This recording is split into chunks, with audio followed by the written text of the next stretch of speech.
చిరంజీవి అంటే జేడీ చక్రవర్తికి పిచ్చి. Hardcore fan. ఆర్‌జీవీ గ్యాంగ్‌లో జేడీ చక్రవర్తి ఉన్నా కూడా ఇతని ధోరణి వేరేలా ఉంటుంది. ప్రేమకు, అభిమానానికి వ్యక్తపరిచే విధానం ఆర్‌జీవీ లాగా ఉంటుంది. తాజాగా జేడీ చక్రవర్తి వీడియో ఒకటి వైరల్ అవుతోంది. అలీతో సరదాగా షోలో జేడీ చక్రవర్తి మాట్లాడిన మాటలు ఇప్పుడు నెట్టింట్లో ట్రెండ్ అవుతున్నాయి. చిరంజీవి ఎంత కష్టపడతాడు అని చెప్పడానికి ఓ ఉదాహరణ చెప్పాడు. చిరంజీవి ఎంత కష్టపడతాడు అని చెప్పడానికి ఎంతో మంది ఎన్నోసార్లు తమ తమ అనుభవాల్ని పంచుకున్నారు. తాజాగా జేడీ చక్రవర్తి చెప్పిన తీరు అందరినీ ఆకట్టుకుంటోంది. ఘరానా మొగుడు సినిమా షూటింగ్ టైంలో ఈ ఘటన జరిగింది. వారంకి పైగా రోజు షూటింగ్ జరుగుతుందట. అందరూ చూస్తున్నారు, పోతున్నారు. కానీ చిరంజీవి మాత్రం అలానే షాట్ అయ్యాక పక్కనే ఉన్న అంబాసిడర్ కార్‌లో పడుకుంటున్నాడట.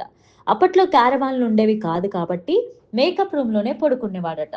ఇలా కార్‌లో ఎందుకు పడుకుంటున్నాడని ఓ అభిమానిగా ఉండబట్టలేక అడిగాను. మీరెందుకు ఇక్కడ పడుకుంటున్నారు అని అంటే, నేను ఒకవేళ మేకప్ రూమ్‌లో రెస్ట్ తీసుకుంటే నన్ను చిత్ర యూనిట్ పిలవదు. అందుకే ఇక్కడే పడుకుంటున్నాను. ఇక్కడ ఉంటే డైరెక్టర్ షాట్ రెడీ అంటే నాకు వినిపిస్తుంది. నేను వెంటనే వెళ్ళొచ్చు అని అన్నాడు. అంత పని రాక్షసుడు, దుర్మార్గుడు అంటూ చిరువు పడే కష్టం గురించి గొప్పగా చెప్పుకొచ్చాడు జేడీ చక్రవర్తి. ఇక జ్వాల సినిమా టైంలో కూడా రాళ్లు పగిలే ఎండలో చాలా కష్టపడ్డాడని, చర్మం కూడా కమిలిపోయిందంటూ డైరెక్టర్ చెప్పిన మాటలు నెట్టింట్లో తెగ వైరల్ అవుతున్నాయి. ఇక జేడీ చక్రవర్తి మాట్లాడిన మాటల్ని మెగా ఫ్యాన్స్ బాగానే వైరల్ చేస్తున్నారు. ఇప్పటికే జేడీ చక్రవర్తి మెగాస్టార్ చిరంజీవి గురించి చెప్తూ ఉంటే ఓ నార్మల్ ఫ్యాన్‌లా మారిపోతూ ఉంటాడు.